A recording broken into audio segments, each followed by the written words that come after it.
semuanya, selamat Hari Buruh ya buat semua yang merayakannya. Dan hari ini ya kita tetap bekerja menemani Anda, menghibur semua bersama saya Kak Rose di acara Rumpi No Secret 5. Ditemani oleh Dani di pojok sana dan tentunya juga sudah hadir beberapa bintang tamu yang akan berbagi ceritanya. Hari ini kita kedatangan artis-artis yang juga sekarang medianya berubah ya, bergeser ke media sosial. Yaitu ada Indra Bruggman. Hai Akang. Aku tadi baru nanya nggak live di itu TikTok. Udah nggak musim. Udah nggak musim. Seneng Pastinya banget udah capek. Udah nggak musim ya. Kamu sekarang lebih kepada di balik layar ya. Enggak sih sebenarnya karena kecapean aja. Udah gitu ada banyak kerjaan. Jadi biar host aja yang ini. Kerjaan apa? Kamu udah mulai syuting Jini Ojini lagi? Salah satunya. Nanti kita bahas ya, tapi nanti sabar dulu. Kita ke pojokan untuk membahas apa yang lagi ramai juga di luar sana, menarik perhatian publik, baik itu untuk hal-hal yang datang dari dunia nyata maupun dari dunia maya. Ini pas banget tadi pagi ya, pas lagi berselancar tiba-tiba menemukan postingannya Tamara ya, Tamara Blesinski. Kan anaknya tuh Tengku Rasya menikah berapa minggu yang lalu sih? 2 minggu ya, apa 3 minggu yang lalu gitu. Dan itu sempat ada prahara gonjang-ganjing ya buat netizen sih ngeliatnya, karena pada saat resepsi Tamara datangnya sebagai tamu gitu, pakai bajunya nggak seragam, terus habis itu nggak ada di pelaminan juga gitu bersama keluarganya Rasya ya kan. Jadi itu sempat rame lah. Nah tadi pagi tuh dia sempat posting, dia mengcapture postingannya Nora. Panggilannya Nora apa Nura sih? Nura. Nura ini adalah istrinya Tengku Rafli, yaitu ibu sambungnya Rasya gitu kan. Nura itu sempat posting gini. Ini yang di capture oleh Tamara Blesinski ya. Mau nggak dia aku katain kalau anaknya hasil perselingkuhan? Gimana perasaannya sebagai seorang ibu? Kayak hanya ini yang di capture oleh Tamara gitu ya. Ini adalah postingan broadcastnya si Nura, ibu sambungnya Rasya. Terus komennya Tamara adalah gini. Aku bukanlah orang yang berada ataupun pintar, tapi ku tahu kau sudah berlebihan dan sudah bisa sebenarnya aku tuntut kamu dengan UUD yang berlaku di tanah air. Bukan hanya kamu memfitnah anakku, kamu juga mengancam aku dan anakku. Tapi untungnya aku bukanlah sepertimu, katanya. Aku maafkan kamu. Salam sayang Tamara dan Kenzo, kata gitu. Jadi kayaknya kalau dari postingan ini seolah-olah Tamara itu membaca postingan ini sebagai sebuah tuduhan gitu ya. Tapi aku nggak tahu ini kenapa Nora nulis begitu. Apakah ada mungkin pada saat gonjang-ganjing kemarin itu ada netizen yang menuding justru anak-anaknya Nora itu yang hasil itu. Aku nggak tahu karena itu memang banyak sekali hujatannya. Kalau kita flashback, ini ada apa sih masalahnya ya? Sebenarnya ada apa sih? Ya itu kembali sih sebenarnya karena kesalahpahaman kemarin tuh miskomunikasi soal baju seragam buat orang tua. Sehingga Tamara datang ke resepsinya itu kan nggak pakai seragam. Nah netizen itu kemudian ikutan rame dan kemudian banyak juga yang menghujat ke Nura, si ibu sambungnya Rasya, karena Nura datang pakai seragam bajunya gitu. Walaupun udah diklarifikasi sama Nura, ini aku baju kain beli sendiri, jahit-jahit sendiri gitu kata dia, ya kan. Nah kapan sih broadcastnya Nura itu muncul dan kenapa Nura sampai posting kayak begitu? Itu kayaknya sebetulnya pada saat sesudah rame itu dan Nura dihujat netizen, Nura itu pengen datang ketemu Tamara gitu kan. Jadi Nura posting nih, dia posting chatnya sama Rasya. Jadi dia pengen ketemu sama Tamara Blesinski, cuman sama Rasya ditanya kamu mau apa dulu nih gitu. Kira-kira Mama Oya kesini mau persisnya mau ngomong apa? Terus kata Nura, nggak ngomong apa-apa, kayak nggak ada apa-apa aja kan bilangnya cuma nyapa katanya gitu. Di sini ada Tante Cindy juga mamanya gimana? Nggak apa-apa kok, kemarin juga baik-baik aja. Oke Ma Oya, tapi bener nggak bakalan gimana-gimana kan, ini kasihan ya Rasyanya kayaknya menjaga suasana supaya tetap kondusif gitu ya Rasyanya ya kan, nggak pengen ada keributan gitu. Sebenarnya mau ngapain sih Nura ketemu Tamara? Itu dijelaskan nih, sudah itu ya postingannya Nura gini, nih lihat nih, ini kayaknya. Oh kita baca di sebelah sini. Buram. Mataku yang buram maksudnya. Bunyinya pokoknya intinya kayak dia, iya kan? Nih, aduh aku harus cari dulu ini TKP ku. Oh ya TKP, tetap gak kelihatannya karena kecil. Mata aku yang, dia bilang gini kan. Dia yang bikin masalah orang lain, ini di broadcast ya? Haruskah aku bongkar semuanya guys, ini postingannya Nura ya. Dia yang bikin masalah orang lain yang kena, yang nggak tahu apa-apa disuruh klarifikasi nggak mau katanya gitu. Maksudnya dia berharap Nura mungkin ya, nih kita menanggapi Nura mungkin berharap Tamara itu klarifikasi bahwa masalah miskomunikasi seragam itu bukan salahnya Nura gitu kan. Berarti kan emang sengaja dia gitu. Selama ini aku selalu coba baik duluan sama dia, nyapa duluan, tapi ini balasannya. Kita kan nggak ada masalah apapun, ini masalah antara ibu dan anak. Terus aku kena dampaknya, seharusnya dia klarifikasi dong kalau emang aku nggak ada sangkut pautnya. Mau nggak dia, ini baru nyambung, mau nggak dia aku katain kalau anaknya lalalala itu. Gimana perasaannya sebagai seorang ibu? Aku aja ketemu Biket tapi dia nggak mau. Ketemu. Salah apa aku sama dia? Jangan macam-macam sama seorang ibu gitu. Ya, kenapa sih dia marah begini? Coba kita baca, ini ada beberapa komen netizen yang menghujat Nura ya pada saat kejadian itu. Flashback, coba kita baca. Nura fix lu Nora, katanya gitu. Yang berikutnya ada lagi. Si Nora mulutnya bener-bener deh, ada lagi komentarnya. Tapi emang berlebihan si Nura, dia kan gak tahu stories yang sebenar-benarnya tentang pernikahan Tamara dan Rafli dulu. Ngapain komentar melebar kemana-mana? Ya bener sih, emang gak ada urusannya juga mungkin sama Nura ya. Yang berikutnya ada lagi. Hasil perselingkuhan apa sih? Ya bocil katanya gitu. Aku juga gak tahu itu kenapa dia bisa tiba-tiba ngomong gitu ya. Ada lagi, setelah kejadian ini, setelah postingan Tamara itu, iya kan, ada yang komentar juga. Tapi ini sebagai informasi, postingannya Nura di broadcast message itu sudah dihapus, ya, udah nggak ada tuh. Postingan Tamara juga itu kita sepintas lihatnya tadi pagi, itu pun sekarang juga udah dihapus. Tapi kita bukan cuma sekedar mau ngomongin, tapi mau memberikan sebuah pesan. Ini kita baca komentar netizen bunyinya adalah, kok aku kasihan sama ibu sambungnya padahal dia sayang banget sama Rasya. Yang berikutnya adalah, satu belum kelar nambah lagi yang ini. Satu belum kelar itu maksudnya kemarin mungkin ya, dari pernikahannya El sama Syifa tuh ya. Bapak ibunya yaitu Ahmad Dhani sama Maya masih aja ada dramanya berkelanjutan berkaitan dengan masa lalu. Sebenarnya masalah itu adalah yang masa lalunya belum tuntas kayaknya. Yang berikutnya. Saran aja ya buat ibu-ibu kandung yang bercerai, kalau anak kalian hak asuh di bapaknya, usahakan kalau pas nikahan anak kalian bikin acara sendiri-sendiri, jangan jadi satu biar nggak ribut nantinya. Apalagi di situ ada ibu sambung. Udahlah yang waras ngalah aja. Oke, baiklah. Ini pesan dari aku ya. Anak-anak tuh selalu jadi korban, bener gak? Kasihan tuh Rasya kalau kita baca. Jadi kita kalau membaca apapun ya berita tentang selebriti, baiknya kita itu jangan jadi juri untuk menentukan mana yang benar, mana yang salah. Karena kita nggak pernah tahu apa yang sebenar-benarnya terjadi. Ya kalaupun ada, menurut aku semua orang pasti ada benarnya, ada salahnya. Tapi ini menjadi korban anak loh. Anak mau nikah, bapak ibunya masih ada cerita. Terus abis itu menyeret-nyeret orang lain. Itu entah bapak sambung, entah ibu sambung. Gitu ya. Jadi untuk orang tua yang bercerai, ingat bercerai itu tidak menyelesaikan masalah. Apalagi kalau kalian punya anak. Karena ketika bercerai, ketika komunikasi kalian buruk, masalah itu akan tetap ada. Kalau dendam itu belum tuntas, masalah akan tetap ada dan korbannya lagi-lagi adalah anak. Makanya beresin, bukan lari dari masalah. Gak usah ketawa kamu Indra Bruggman. Kita lihat profilnya Indra Bruggman berikut ini. Baiklah, Indra Bruggman tahu kita mau gorek-gorek soal Gini. Oh Gini ya, soalnya banyak yang ingin nostalgia. Apalagi kalian habis ketemuan ya. Ada postingannya nih, komplit ya kan. Viral, bintang Zini Ojini reuni fan ngarep versi layar lebar. Katanya gitu. Komentar netizen gitu aja nih. Tarik nafas dulu deh. Ya bisa loh. Ya ampun tontonan aku ini. Untung dia nggak tambahin ya. Tontonan aku waktu kecil. Nah itu. Itu yang bahaya. Yang berikutnya ada Christina. Yay finally kopdar juga kalian. Yang lanjut berikutnya. Vampir semua. Bener sih. Kecuali Bang Jaka ya. Nah, kalau Bang Jaka juga awet ya, awet tua. Iya loh sampai ada loh, aku baru lihat tuh tadi muka kamu sama Diana Pungki terus disandingin sama yang zaman dulunya, kayak kalian emang vampir ya, ngaku deh. Iya sepertinya begitu kayaknya sih. Gimana ceritanya kok akhirnya bisa ngumpul bareng gitu loh? Ya sebenarnya kita lagi ngerjain sebuah proyek bareng. Yang masih dirahasiakan? Yang masih dirahasiakan, tapi masih mirip-mirip lah dengan yang kemarin sempat ngehits ya, jadi legenda gitu kan sinetronnya. Jadi udah kita ngumpul karena untuk menyatukan semua orang ini termasuk apalagi Diana ya, itu susah banget. Gitu kan, gue punya podcast dan berapa kali gue undang podcast juga Diana sibuk gitu kan, tapi kalau kayaknya untuk kerjaan yang baru ini Diana standby. Jadi ini bukan kamu yang menginisiasi pertemuan ya, tapi aku yang inisiasi.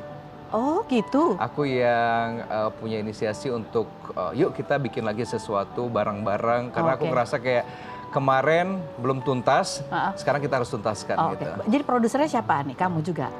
Keren banget sih produsernya.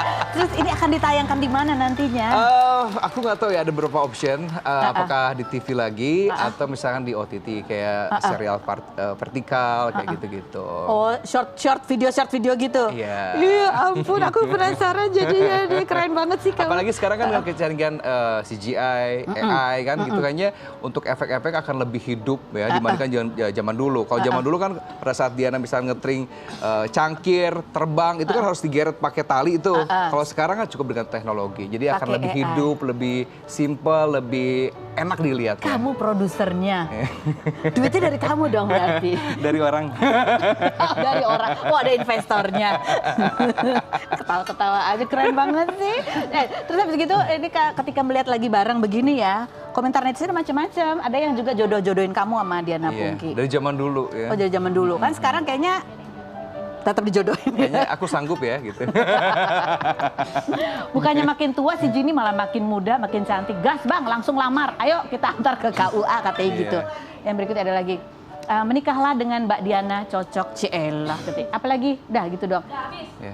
Kalau zaman dulu banyak yang jodohin, tapi kan kamu nggak baca komennya. Ya, ada beberapa yang aku baca juga.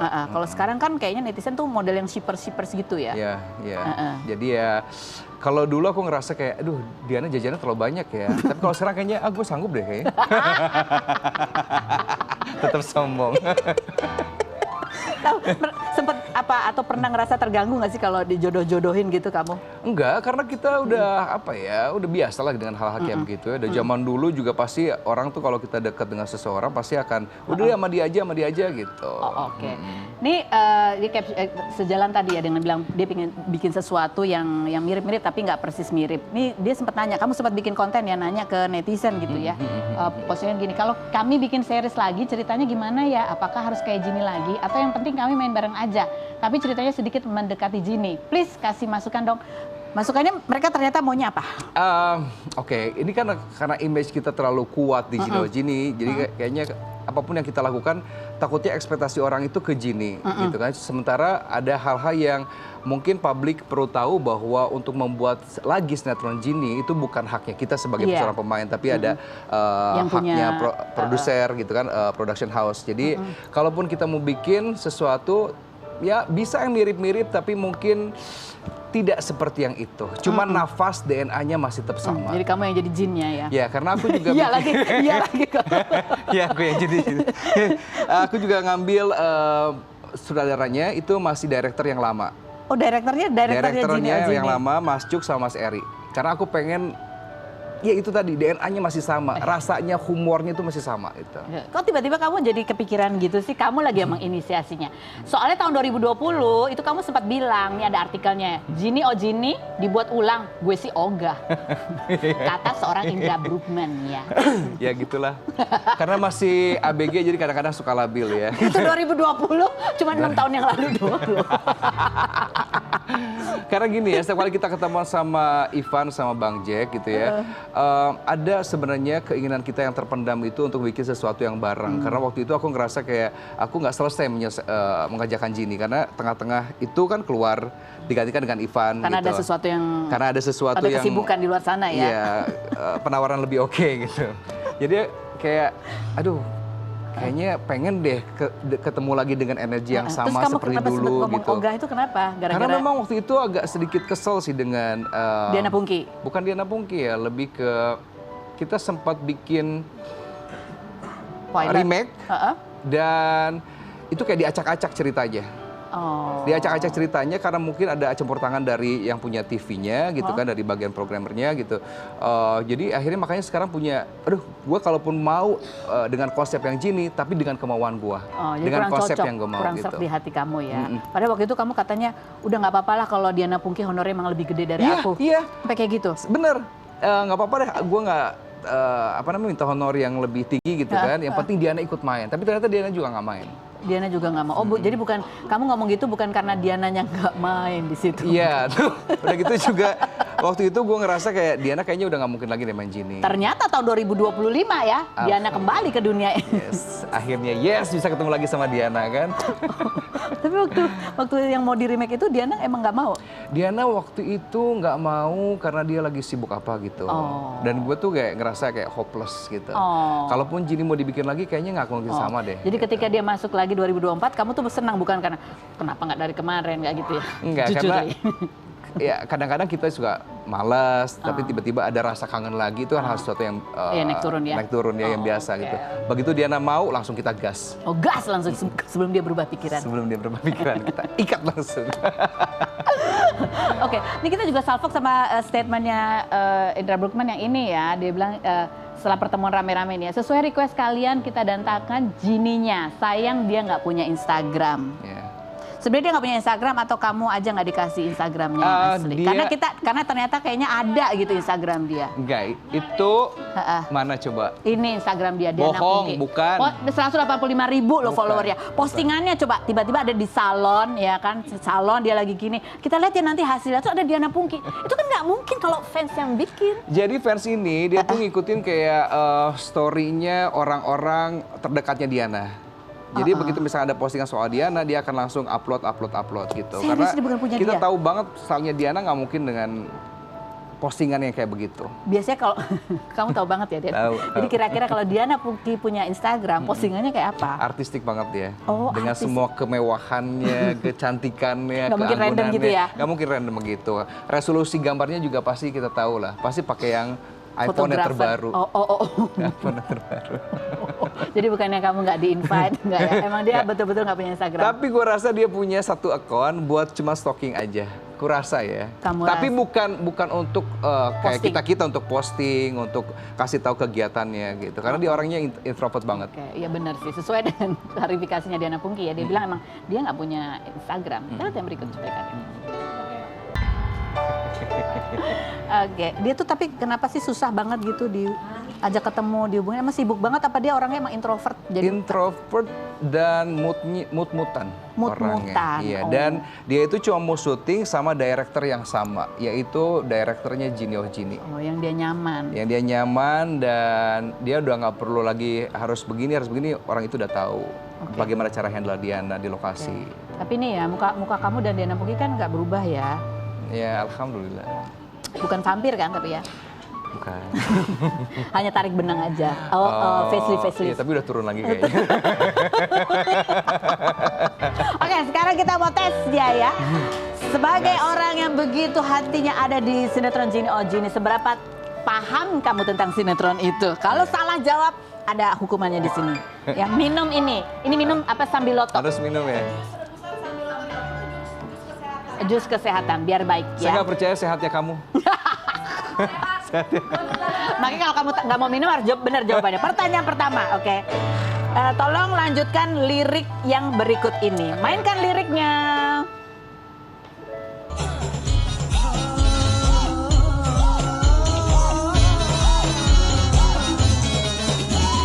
Pertama jumpa di laut cinta, kau secantik mutiara jiwa. Kau beri segala apa yang aku pinta, walaupun semuanya bukanlah tak ada problema. Yeay! Keren, ya apa loh. Bertahun-tahun itu lagunya. Tapi kan itu kan sesudah editing ya, baru muncul lagu ya. Baru muncul. Berarti kamu selalu nontonin dirimu sendiri dong? Aku terpaksa karena banyak orang yang repost. Oh, Gitu. repost. Kayak ada satu artikel gitu kan, terus fans itu pada nge-repost. Berarti sekarang ini mention. baru kamu hafalnya? Enggak, udah lama. Kan itu kan ada adegan lip sync-nya. Kita harus hafal lagunya. Oh, iya juga. Oke, yang berikut. Apa warna font? Warna font judul sinetron Genie Oh Genie. Font, warna Ada tulisan Genie Oh tulisan Genie. itunya kan. Warnanya apa? Warna putih bukan? Coba cek. Oh, salah, ini mah resolusinya udah. Oke, Ini silakan kayak diminum. poster lama deh jadi menguning. Dicicil boleh kok. Oke. Ih, habis loh sama dia, keren banget. Oh, Pahit ya, Uti. pahit. Tapi tidak sepahit ini kok kehidupan Kehidupan. kalau lagi putus cinta ya. Yang berikutnya, Indra, apa warna baju Jini saat pertama kali Bagus menemukan kerang Jini di laut? Kayak merah. Oke. Mainkan. Banget ya Arsyanda ya. Marsyanda udah punya anak. Ya ampun. Berarti kamu udah tua. Marsyanda, ingat aku nggak Marsyanda? Oke, sekarang ada, nanti kita mau ngobrol lagi sama Indra. Dia ternyata cuma salah satu doang, ya nggak apa-apa lah ya, berarti hebat. Itu pun karena kan font kadang-kadang mungkin berubah-berubah ya warnanya. Iya. Apalagi kacamata kamu kuning. Jadi sepertinya putih semua.